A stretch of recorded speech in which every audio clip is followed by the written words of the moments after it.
perjuangan hidup merantau di Singapura.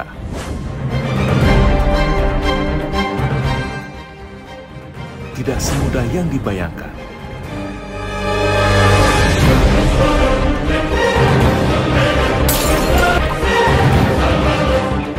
Berjuang sebagai perantau. Menyerah bukan pilihan.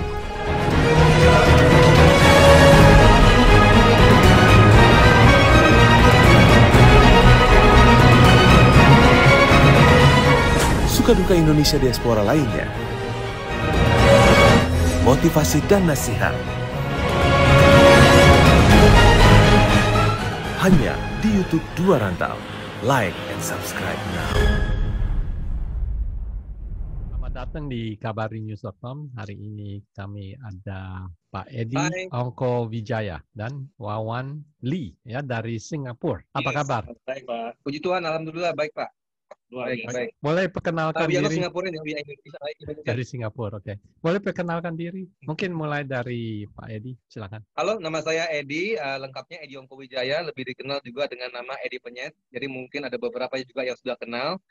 Saya seorang diaspora Indonesia yang baru 25 tahun di Singapura. Dulu mulai dari sekolah sampai sekarang sudah berkeluarga, istri cuma satu, anak dua, ya. Saat ini saya di bidang restoran, lebih ke F&B ya. Jadi di restoran Indonesia di bidang kuliner, saya sebagai prinsipal dan brand owner-nya The Penyet, yang saat ini hadir di 6 negara, di Singapura juga, di Malaysia, Brunei, Myanmar, dan juga di Indonesia. Ya, umur saya sudah nggak tahu nih, baru 43 tuh udah 43 nih. Umur saya baru 43, masih ada belum setengah abad, jadi masih keep fight. Pak Wawan, silakan. Oke, nama saya Wawan Lee. Saya berasal dari Bandung. Di Singapura sudah sekitar 10 sampai 11 tahunan ya. Terus saya di sini bekerja sebagai restoran owner. Saya pegang yang namanya restoran Warung Surabaya, restoran Indonesia Di Lucky Plaza. Lucky Plaza. Dan saya punya anak dua. Saat ini istri satu ya. Satu tuh pusing, bingung tuh sampai ada orang punya 2, 3, 4 ya. Hebat kita satu dia udah pusing. Salut. Oke. Mungkin istrinya juga punya satu suami juga pusing. Kayaknya mereka bahagia dia punya suami kita, Pak. Ya kan? Makan terjamin, ya kan, mau makan anytime tinggal ambil aja di restoran kan. Tapi sebenarnya kenyataannya enggak sih. Justru kita yang punya restoran kita udah jarang makan sih. Udah bosen pakai lihat ayam penyet. Udah bosen ya. Nah, sekarang saya dengar yang ada dua rantau ya. Jadi lagi bikin channel dua rantau ya. Mungkin kita bisa lihat ya sedikit tentang dua rantau ini. Kenapa mau bikin channel ini? Tujuannya apa untuk buka channel di YouTube Dua Rantau? Saya ingin lebih lagi menjangkau orang-orang yang ada di karena kan ini zaman-zamannya media ya Pak ya, digital ya. Jadi ingin menjadi berkat lah ya melalui kita perjalanan hidup menjadi kesaksian buat mereka-mereka yang sedang mengalami hal yang sama, struggle di dalam bisnis ataupun hidup sebagai perantau. Karena kita tuh kan I would say that kita teman-teman kita juga orang-orang Indonesia yang ada di luar negeri itu kan semua kita dengan dianggap sebagai perantau ya. Saya rasa juga termasuk Pak John juga sendiri kan juga merantau ya ke Amerika. Kita juga merantau ke Singapura. Jadi sebenarnya saya merasa bahwa sebenarnya kita punya pengalaman yang kita alamin itu kita mau berbagi juga gitu dengan sesama teman-teman Indonesia juga yang juga banyak di Indonesia sendiri juga banyak orang-orang yang merantau dari kampung ke kota gitu loh. Nah, cuman saya apalagi di pandemi saat ini di pandemic situation saat ini saya melihat sebenarnya banyak juga sih orang yang give up. Give up itu dari segi give up mental, udah capek, udah mau menyerah gitu kan dengan keadaan. Justru kita juga pengen dengan adanya YouTube channel ini kita pengen share tuh bahwa look, life is just about riding a bicycle. Just keep cycling aja gitu. Jadi this kind of things, dan kita bukan sekedar cuman pintar ngomong ataupun cuman ngomong doang lu jago lo ya. Lu nggak pernah ibaratnya lu nggak pernah ngerasain susahnya bagaimana. Justru kita karena udah pernah ngerasain ya gitu loh. Saya juga udah pernah ngerasain sampai uang di dompet itu sampai cuma tinggal 30 sen dan lapar gitu kan. Jadi sampai ibaratnya ke warung, bayangin seorang orang Indonesia gitu ya di luar negeri, lu minta nasi gitu loh. Nih Pak, uang saya cuma ada 30 sen. Tolong Bapak kasih saya apa aja, whatever you want to give me, you know something like that lah gitu. Jadi dengan adanya pengalaman-pengalaman liku-liku kehidupan kita itu, mudah-mudahan itu bisa menjadi suatu motivasi juga gitu. Kita pengen sharing gitu. Tapi sebenarnya YouTube channel ini juga bukan hanya terbatas hanya kepada story kita saja tentang kehidupan personal kita, struggling kita selama ini, dan juga tips-tips juga motivasi dari kita. Selain itu juga kita juga akan berbagi juga ibaratnya sharing tentang dunia restoran, tentang dunia F&B. Apa sih challenges-nya kalau misalnya punya F&B, punya usaha kuliner di Singapura tuh apa sih challenges-nya? Karena gini Pak John, banyak sekali orang itu bilang ini, enak lo ya punya restoran ya, enak lo ya, pengen dong gue punya modal nih, gue bisa nggak buka restoran di Singapura, gue bisa nggak buka restoran di Amerika, gue ada modal nih. Nah, ataupun banyak juga orang-orang yang tidak punya modal tapi pengen bisa buka di luar negeri gitu kan. Nah, masalahnya kan kelihatannya gampang. It looks easy from the front. The grass is always greener on the other side, ya kan? Sama juga kadang-kadang kita lihat bini orang lebih cantik dari bini kita. Ini ada beberapa gitu. Enggak, just kidding. Nah jadi kita pengen juga sharing bahwa look, these are the challenges of the F&B, having of F&B in Singapore. Ini challenges-nya gitu. Jadi biar orang juga semakin ngerti ya tentang Singapura bagaimana. Nah, selain itu juga nanti ke depannya setelah episode-episode yang berikutnya nanti we plan to actually interview people like you know, you are also perantau yang merantau sudah cukup lama di Amerika, dan juga sempat Pak John was aktivis ya nanti. All these stories ya sebenarnya jangan sampai kita punya pengalaman hidup para perantau ini jangan sampai just gone without unnoticed gitu, you know. Because I believe that when we live, we try to bless people by our life story supaya bisa menguatkan juga gitu. Dan orang bisa juga menambah wawasan. Oh ternyata ya kalau tinggal di luar negeri itu begini ya. Ternyata kalau tinggal di Amerika begini ya gitu loh. Jadi lu jangan pikir enak ya tinggal di sini, Amerika enak. Dulu saya juga pikir itu my sister kan, enak lu ya tinggal di Amerika. Setelah dicerita macam-macam ya sama aja gitu. So that is actually the main reason kita juga pengen nanti juga kita akan interview juga teman-teman diaspora Indonesia yang juga merantau di luar negeri juga untuk bisa berbagi. Dan nanti di episode yang di bagian segmen terakhirnya nanti bakal ada tuh wejangan-wejangan ataupun the Chinese proverbs, the motivation, the inspirational words ya untuk bisa menguatkan gitu. Jadi sebenarnya tujuannya bukan mencari viewer, bukan monetize ya, bukan making YouTube as a source of nanti no we purely want to share gitu, to inspire many people gitu sesama diaspora Indonesia yang ada di luar negeri. Wah itu gitu, bagus sekali. Tapi mungkin kita mulainya gini, kita bicara Pak Edi dulu deh ya, cerita waktu mulanya bagaimana di Singapura. Saya menderitanya itu ya 1 tahun ya, begitu sambung sekolah di sini dari SMP, sekolah di sini. 1 tahun pertama enak tuh dikirim uang tiap bulan, papa kirim uang tiap bulan, ya kan masih bisa mampu. Baru setahun bangkrut, bukan bangkrut lagi, bangkrut sampai bener-bener rata gitu. Jadi disuruh pulang saya nggak mau. Nah di situ akhirnya saya mau nggak mau harus cari kerja gitu. Padahal waktu itu masih secondary 4. Waktu itu masih ibaratnya sampai saya tuh luntang-lantung lah, saya sampai numpang di rumah teman beberapa, pindah sana pindah sini gitu. Jadi ibaratnya mencari numpangan kos-kosan gratis lah gitu kan, nggak punya uang kan. Nah, di situ saya udah mulai struggling gitu loh. Saya udah harus cari tempat tinggal, kan udah gitu numpang di rumah teman. Untung teman dekat saya namanya Henry kasih saya tumpangan juga. Udah gitu saya harus mikirin saya punya uang sekolah bagaimana ya gitu loh. Nah that's why saya dari situ saya mulai kerja part time gitu loh. Dari itu. Nah jadi akhirnya setelah itu all the way tuh sampai akhirnya saya ke Nanyang Politeknik, saya kuliah ke D3, udah akhirnya saya tetaplah di situ. Di situ saya kerja tuh yang 4-4. Waiter lah, cuci piring lah, ngajarin les lah, ngajarin badminton lah. Itu saya kerjakan semua gitu demi untuk menghidupi biaya saya di sini, plus saya mesti kirim uang ke orang tua. umur 19 tahun itu saya sudah mulai kirim uang ke orang tua. Nah, di situ saya juga nanti juga bilang ke tim-tim saya juga ke staff saya.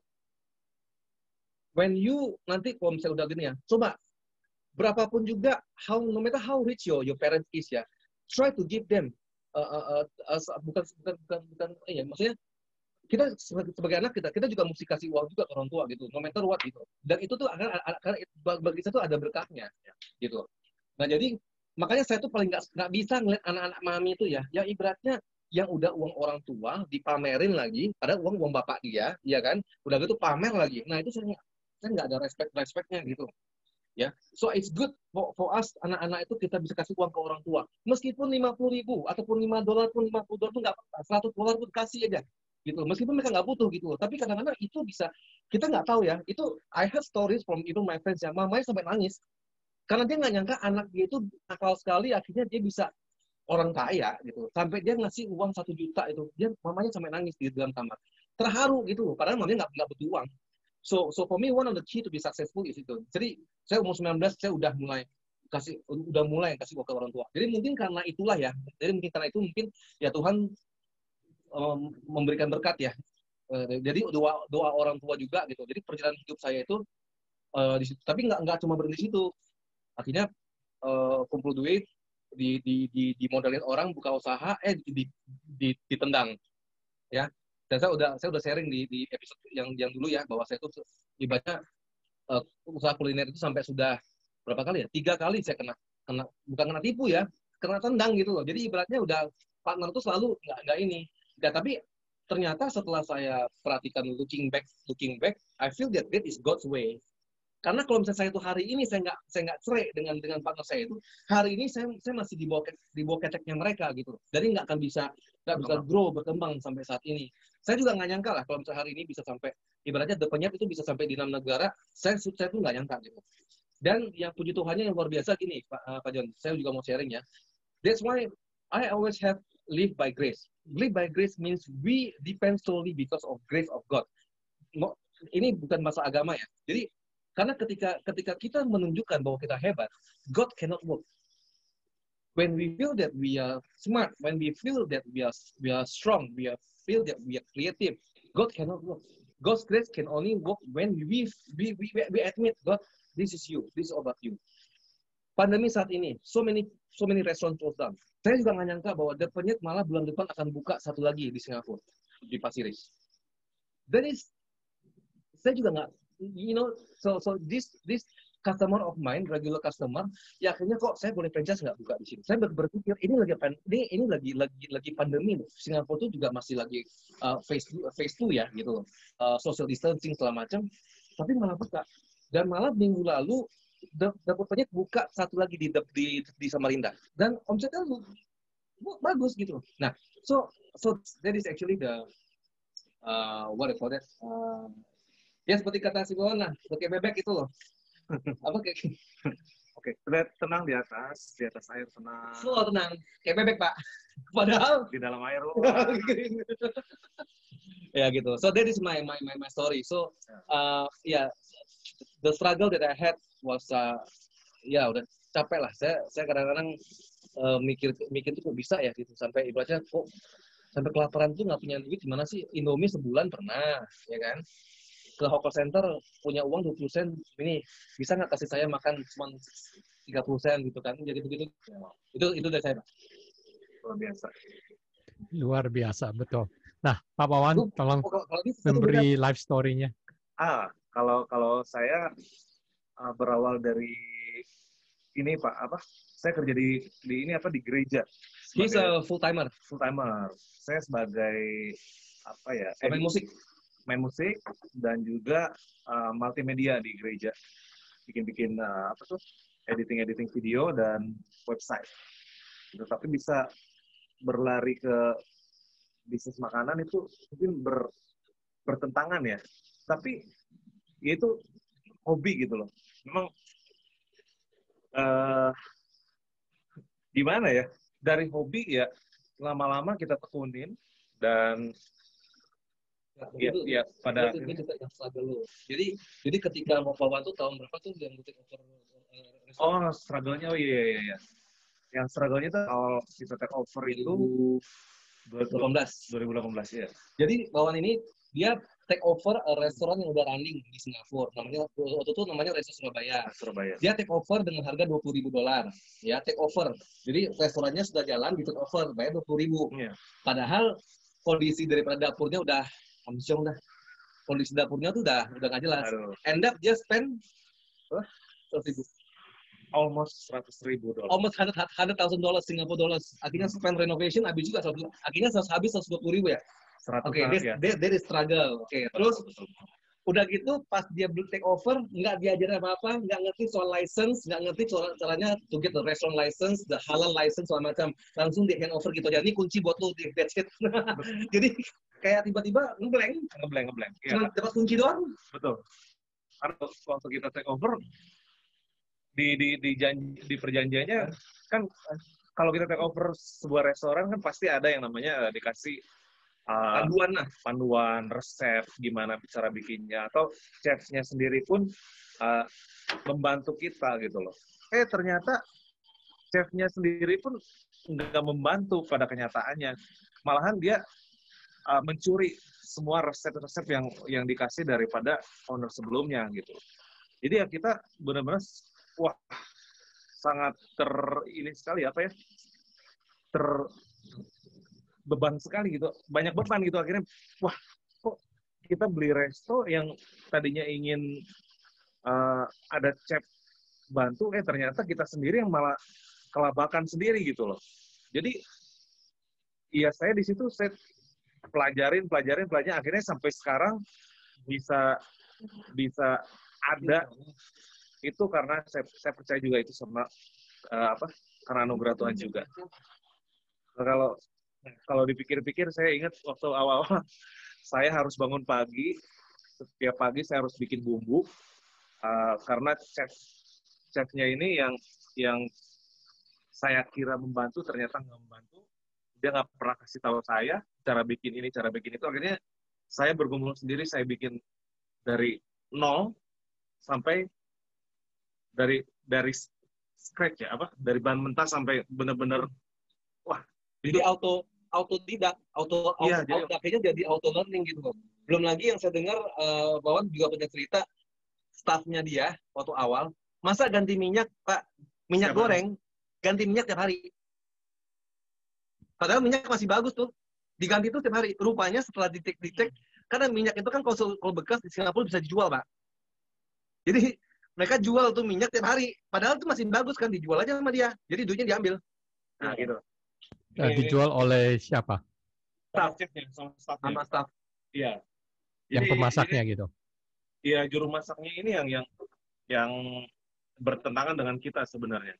Karena dia tahu kita owner baru, jadi mereka seenak perut mereka gitu, cara menghandle customer, cara menghandle kita juga. Waduh, semaunya mereka gitu. Tapi pada akhirnya saya pelajarin, oh kayak gini tuh.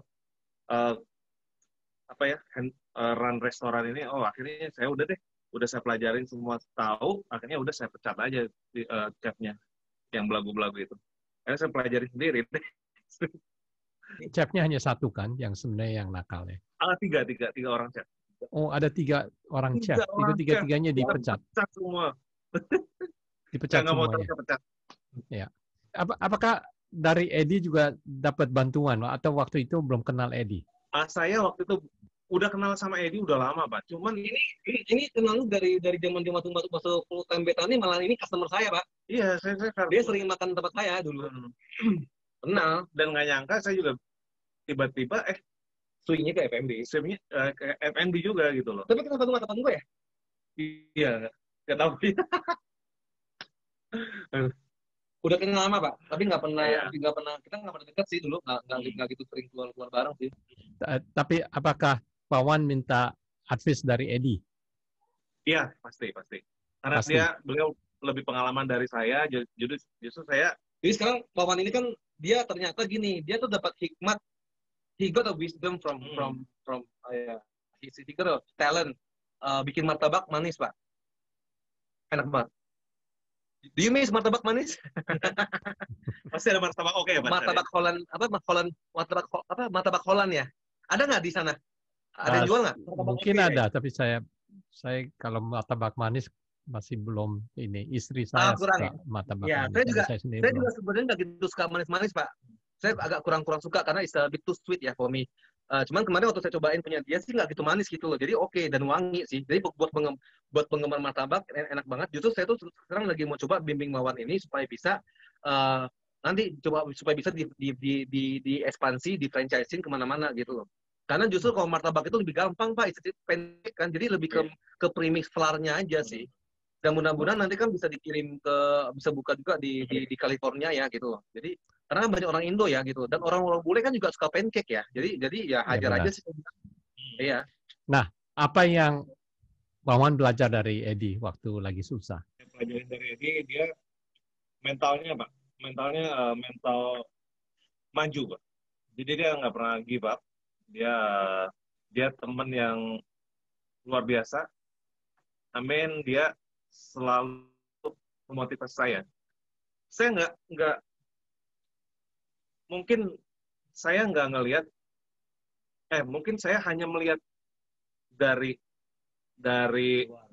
luarnya aja. Itu pun saya udah diberkati, Pak. Kayak misalnya Edi, mungkin dia belum ngomong, tapi karena sesuatu yang udah dia lakuin, itu membuat saya termotivasi gitu. Nggak perlu dia banyak ngomong atau ke saya, nggak perlu. Tapi ya dia udah benar-benar, wah, udah gimana ya? Udah membuktikan gitu loh. Kan ada orang yang cuman, wah, kamu harus gini ngomong aja gitu, Pak. Tapi pada kenyataannya nol gitu. Tapi saya nggak, kalau Edi ini, kalau melihat beda. Kalau saya lihat dengan cara lihat saya udah dekatin gitu, Pak. Karena hasil daripada dia kerja pun saya udah wow gitu loh. Oke. Tapi ya, gitu. apakah bisa share nasihat apa yang diberi oleh Edi waktu lagi susah? Kalau nasihat tentunya ya kita tetap jangan give up itu. Karena kalau give up itu udah merusak semua ide, semua jalan yang kita sebenarnya. Justru kalau kita give up tuh udah nggak ada jalan lain, udah berhentilah semuanya, Pak. Nggak ada semangat untuk bekerja deh. Karena gini, Pak, kalau misalnya kita nih kalau misalnya yang udah kerja di dapur ya, itu kan udah panas, capek ya. Kadang-kadang kita tuh dengan cepat give up gitu, apalagi di saat pandemi corona begini kan ibaratnya kan salesnya drop ya gitu. Jadi tendensi untuk give up tuh pasti ada ya. Ibaratnya, aduh, udah buat masa-masa capek-capek masak segala macam, bangun pagi-pagi semacam, hari ini yang datang cuma berapa orang doang gitu loh. Jadi saya bilang sama dia, jangan give up, dia bilang gitu. Don't give up, dia bilang, tetap aja jaga makanan itu tetap dijaga segala macam, karena ini cuma sementara aja. Ingat, karena badai itu nggak mungkin selamanya gitu. Ini pasti berlalu gitu loh. Justru di saat begini, justru saatnya bagusnya untuk kamu tuh R&D menu-menu baru, dan kamu tuh juga bisa mencoba. Nah, akhirnya kan makanya kan keluar martabak kan, martabak keluar. Dan ternyata responnya sangat luar biasa gitu loh. Jadi sekarang ini saya bilang, nah sekarang advice saya yang terakhir sama dia, kalau bisa warung Surabaya udah nggak usah diteruskan, langsung aja fokus di martabak. Misalnya martabak Wawan, atau misal martabak gitu kan. Fokusnya di niche aja di martabak, karena tangannya ini benar-benar, for your information, dia pernah ikut MasterChef di Indonesia. Jadi, saya lihat, he's even much better than me. I don't cook, you know. I'm not good in cooking. Saya cuma jago bikin sistemnya aja gitu. I can cook tapi not as good as him gitu loh. Nah jadi saya ngeliat dia punya talent itu sangat sayang kalau nggak dikembangkan. Karena jangan sampai jadi kuda kuda liar. Kuda liar itu kan kuat ya, very strong horse, tapi gedebak-gedebuk gitu, nggak ada arahnya. Nanti tiba-tiba udah buka mata, gue di mana ya gitu loh. Jadi saya mencoba untuk menjadikan Wawan itu menjadi kayak kuda pacuan gitu loh. Jadi racing, jadi udah kuat, udah gitu terarah gitu loh. Nanti ngarahnya nih martabak udah buka di 10 negara. Ya mimpi aja, Pak. Kan mimpi nggak bayar, Pak ya? Nggak ada 10 negara. Udah 10 negara ya. Oke. Nanti 5 tahun lagi sekarang dengan martabak kan udah begitu, Pak ya. Bicara martabak yang usaha Wawan nih. Nah, menurut Edi bagaimana caranya untuk memajukan martabak untuk Wawan? Silakan. Yang pertama dibikin sistemnya mesti rapi ya. Jadi sistem SOP, standard of operational, itu harus dibikin dia punya manualnya. Dari segi persiapan udah gitu opening sampai closing, dan juga tentang equipment SOP. Jadi biar ibaratnya staff nanti yang masuk itu ketika dia membaca manual ini, dia ngerti ini cara mengoperate dia punya warmernya itu ya, mesinnya. Udah gitu dia juga mesti bikin sistem untuk di premix. Jadi sistem dia punya premix itu dari central kitchen itu udah di premix, dia punya secret recipe-nya itu. Jadi ketika nanti sistemnya itu ketika di drop di outlet cuma tinggal di adonan cuma ditambah susu atau air macam gitu deh. Nah udah. Jadi temperatur semua. Jadi first establish the system, SOP. Yang kedua, he must open like one to three outlet by himself. Ya. Karena to be able to franchise out, dia mesti membuktikan bahwa dia itu berhasil. Otherwise, you cannot be a franchisor. If you, jelas, aja lu buka sendiri, mesti berhasil dulu, barusan lu bisa menjadi franchisor. Nah, makanya banyak, kalau di Indonesia beda, Pak. Indonesia, lu buka satu aja, tiba-tiba franchise. Bingung saya. Yang hebatnya banyak yang beli. Gitu. Nah, jadi yang kedua, dia mesti punya establish his own outlet, minimal kira-kira 2 atau 3 lah. Dan mesti dibuktiin berhasil. Nah, dari keberhasilan itu kan nanti dapat data angka profitnya nih. Ya kan? Nah, jadi profit salesnya berapa, ketahuan nanti staffnya berapa sih, sewa berapa. Nah, itu akan menjadi salah satu standar franchise. Yang dimana, kalau misalnya kita buka martabak, ternyata staff cost itu berapa persen. Food cost berapa persen, udah gitu keuntungan berapa persen, nah gitu. Jadi dia mesti ada ini dengan rapi. Nah setelah itu barulah mulai untuk memarketingkan the franchising. Nah nanti akan saya bantu untuk menawarkan lah ke teman-teman yang ada di beberapa negara gitu ya untuk buka di sini. Karena prospeknya sangat luar biasa, bagus sekali. Karena ini bukan produk seasonal Pak. Karena dari zaman Bung Karno, dari zaman dulu juga martabak udah ada Pak. Yang nggak ada zaman dulu bubble tea Pak. Nyindir. Yang nggak ada zaman dulu tuh bubble tea lah, yang Hokkaido cheese lah, gitu. Kita tetap back to Indonesian product lah. Itu life cycle-nya tetap infinity, Pak. Dan sebenarnya bedanya apa? What is your uniqueness you punya martabak compared to others? Bedanya pertama apa, Pak? Ada flavor ya? Ada flavor, maca. Ya, kalau kita uniknya warna-warni, terus dari segi tekstur ya Pak ya. Dari tekstur juga nggak, even kalau kita udah makan hari ini dan didiemin sampai besok juga masih bisa dimakan dan masih fluffy. Itu kalau kita mau lebih fluffy lagi, kita bisa masukin ke microwave gitu. Itu pakai apa sih? Pakai borak? Pakai pengawet? Dia ada yang flavor yang saya suka red velvet. Jadi dia tuh ada martabak tuh yang warna merah pink red velvet. The green color itu matcha. Ya. Green tea. Terus yang warna kuning hitam sakul. Jadi pakai arang. Sakul juga. Charcoal beneran. Black martabak. Abis itu terakhir ada durian. Durian gitu. Bukan toppingnya Pak, dia punya tepungnya itu, jadi martabaknya warna hijau lah, warna pink lah, so it's very interesting. Dan satu lagi, karena lokasi kita ini deket tempat gym Pak, jadi saya akan lagi mikirin gimana bikin martabak protein. Nah, jadi orang yang nge-gym pun nggak merasa bersalah untuk makan martabak. Di situ saya akan bikin protein shake sama pancake protein. Ya, martabak protein. Jadi bahan-bahannya ya protein semua gitu. Jadi untuk orang gym juga bisa makan. Kadang-kadang orang gym takut ya, orang-orang yang habis olahraga fitness gitu, nge-gym, dia carinya apa? Protein. Nah, jadi saya akan bikin ke protein pancake, minuman yang berprotein gitu. Jadi ya itu yang saya akan kembangin. Jadi saya senang rumusnya ya. Jadi satu adalah premix. Jadi ini secret dari martabak ini adalah premix sendiri ya. Jadi tidak nanti kalau spamnya chef ya yang baru ya terus train them and mereka pikir aku bakal lebih pintar daripada owner dari franchise. Sorry aja mesti lewat Wawan, karena Wawan tahu secret of the premix sendiri kan. Karena ini kan dari pengalaman penipuan dari chef yang sebelumnya gitu. Jadi ini kan salah satu jalan yang supaya menjaga resepnya dan juga kualitas dari martabak sendiri. Ya. Jadi ini semua martabak manis bukan martabak asin kan? Iya, martabak manis sementara itu. Selain martabak telur gitu ya. Martabak telur ya. Martabak telur ya. Martabak asin ya. Martabak. Ada martabak asin juga. Iya ada. Mungkin ya kepikiran sih nanti untuk kedepannya pasti ada lah. Pasti ada. Pak Jun mau buka nggak di SF? Aduh, saya udah umur 65, udah tua. saya ini aja, saya promosi lah ya, membantu ya. Saya nggak minta apa-apa, hanya promosi biar kalian tuh sukses. Kalian masih muda ya. Hanya ini aja, kalau saya kebetulan ke sana ya, kalau ada martabak kayak kasih free aja. Iya. Tapi saya nggak tahu kapan ke Singapura. Martabak yang penyet free flow.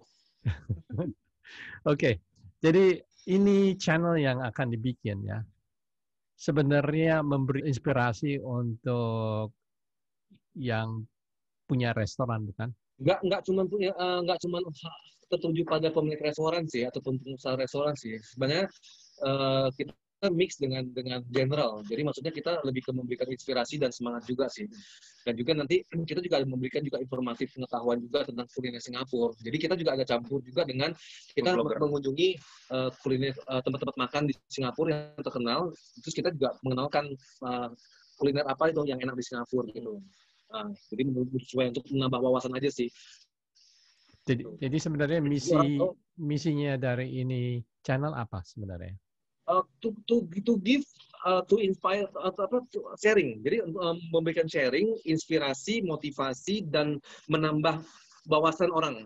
Ya mungkin kita tuh udah terlalu banyak numpuk kali ya, pengen gitu. Jadi kebetulan kan YouTube ini kan channelnya kan bisa dengan gampang kan, orang bisa nonton di mana aja gitu. Jadi kita mengharapkan nanti dengan nonton ini bisa nambah wawasan lah gitu. Apalagi orang yang sedang berjuang ya, apalagi yang lebih ke orang yang merantau, ya kan? Karena merantau itu Pak, it's not something easy, especially untuk anak muda ya, yang udah kebiasaan dari kecil sampai udah besar tinggal sama orang tua, tiba-tiba harus pisah dengan orang tua, itu kan kasihan. Itu adalah hal-hal yang kita alamin Pak gitu, ya kan? Pak Jo juga ngalamin kan.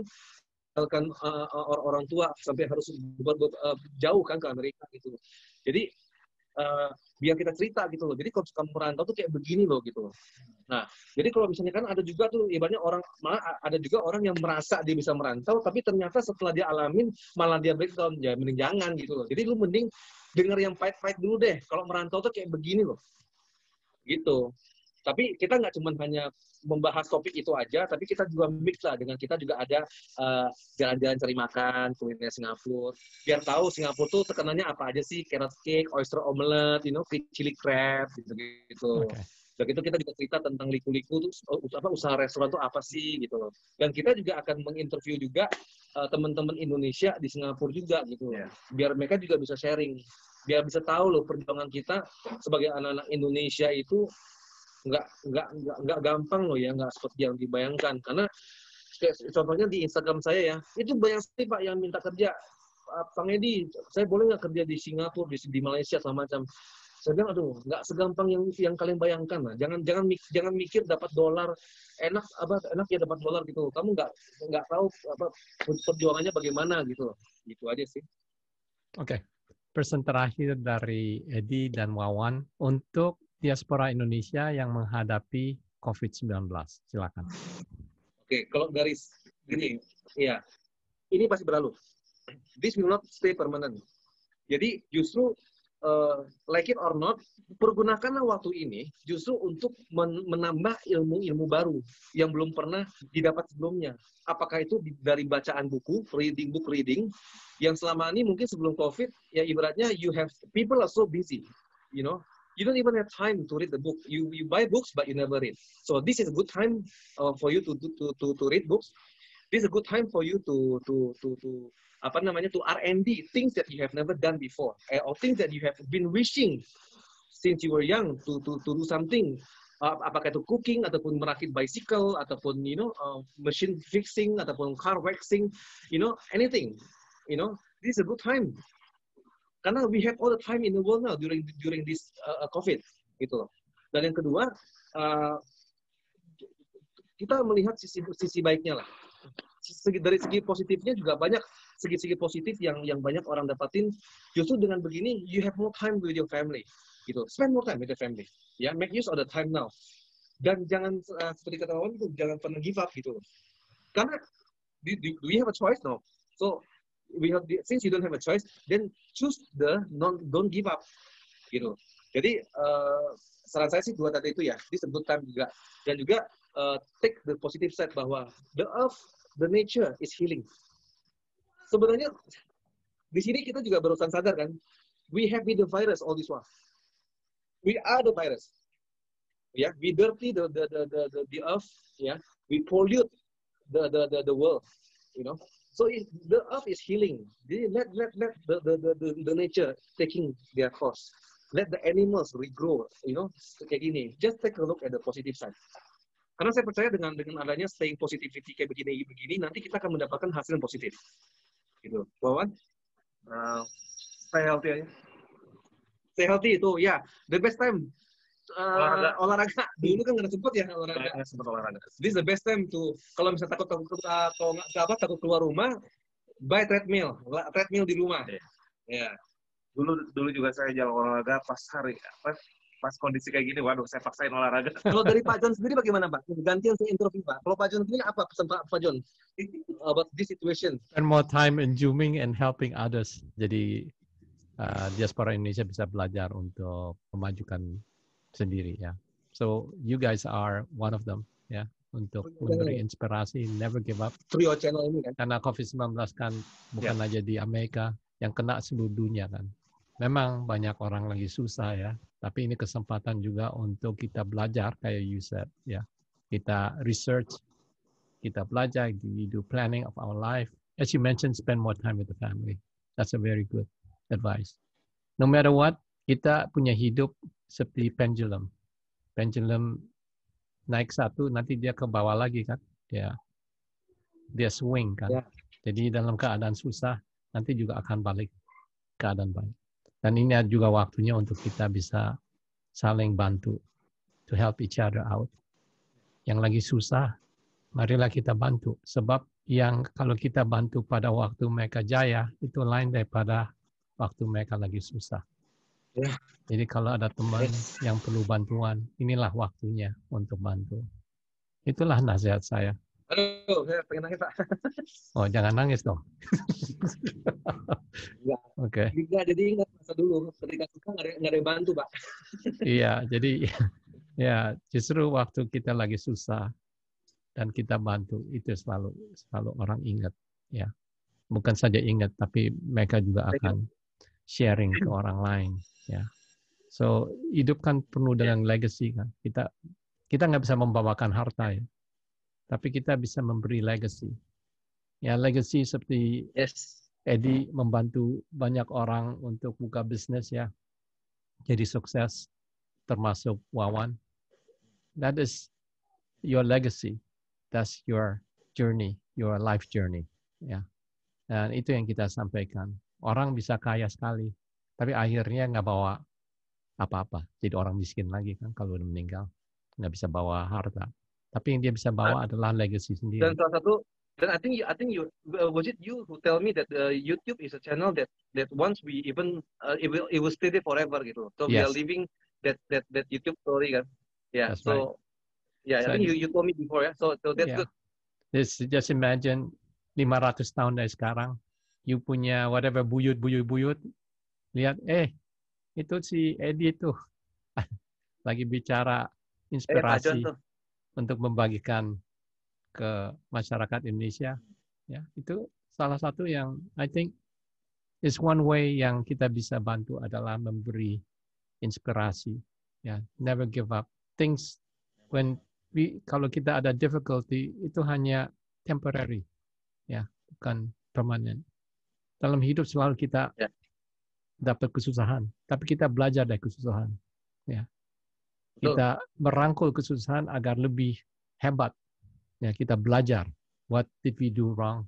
And one of the thing is kalau kita bikin kesalahan, minta maaf. Nothing wrong with that. It doesn't cost any money to say I'm sorry. And so, to say even thank you. Tidak ada ruginya. Dan to praise someone, okay, to admire someone, ya. Sesungguhnya ya dari hati, it doesn't cost money to. Tapi to criticize, to bully someone, menjelekkan, yang sakit bakal siapa? Yaitu orang tapi juga sendiri, ya, karena kesel. Jadi for what? Lebih baik kita hidup dengan kebahagiaan. So, saya punya pesan itulah kira-kira. Karena saya udah 65 tahun, jadi I have a little bit more pengalaman dalam hidup. Ya. I'm supposed to interview you, not you interview me. Tapi your face itu kayak lebih shining daripada itu. Saya tuh you are much older, tapi you look so shining gitu, shining bright. Karena saya pakai makeup. Oh, I don't think so. Ya tadi saya baru bicara sama ada guru grooming ya. Kita tuh dalam hidup selalu harus belajar. Ya. Saya interview ini saya belajar dari you juga. Saya belajar dari Wawan, saya belajar dari Edi, dan saya belajar dari banyak orang termasuk Pak William Wongso. Ya, anyway, and dia punya usaha adalah guru grooming. Ya, dan dia bicara mengenai bagaimana kita dalam hidup ya, kita harus bisa brand, beauty, behavior. Ada 3 brand, 3B katanya. Jadi we have to present ourselves ya. Bagaimana kalau kita ketemu orang, bagaimana kita brand. Tapi anyway, I learned from her something. Kayak di Amerika kan ada bagus, ada jeleknya juga ya. Di Indonesia pun juga ada bagus dan jelek. Tapi kita ambil yang bagus. Yang jeleknya kita keluarin. Ya itulah dalam hidup kita belajar semua. Ya, saya belajar dari you, dari Wawan. Never stop learning, Pak. Never stop learning. Never stop learning. Even though umur 65, never stop learning. Kalau kita stop learning, we are no longer coachable. Kita punya 2 ears, 1 mulut kan. Kita mesti banyak listen daripada bicara. Tambah orang merasa dirinya tinggi, itu orang sebenarnya kita harus kasihani karena dia nggak mau belajar. Jadi dia nggak bisa improve. Tapi untuk orang yang berniat selalu mau belajar, selalu mau mendengar, akan selalu maju. Percayalah. Terima kasih ya, Edi sama Wawan untuk memberi waktu hari ini. Dan jangan lupa subscribe Dua Rantau SD di YouTube. Ya. Nah itu akan lebih banyak video-video nanti. Sekarang masih ada 2 ya, saya lihat. Tapi akan bertambah. Ya, akan terus bertambah dan akan memberi inspirasi. Episode pertama, the first episode akan launching next week. Minggu depan. Oke. Jadi ini bakal setiap minggu atau gimana? Setiap minggu atau every week, I suppose, right? Kalau begitu udah episode pertama, every week nanti. Oke. No choice. Oke, that's good. Oke. Ini tujuannya adalah untuk memberi inspirasi untuk masyarakat Indonesia. Ya, masyarakat Indonesia di seluruh dunia, ya. All over the world, ya. Amin. Dan untuk pemirsa Kabari, jangan lupa klik Kabari YouTube, subscribe ya, dan juga daftar di kabarigratis.com agar bisa dapat majalah gratis. Sampai kita berjumpa lagi. Sekian dulu. Terima kasih. Thank you.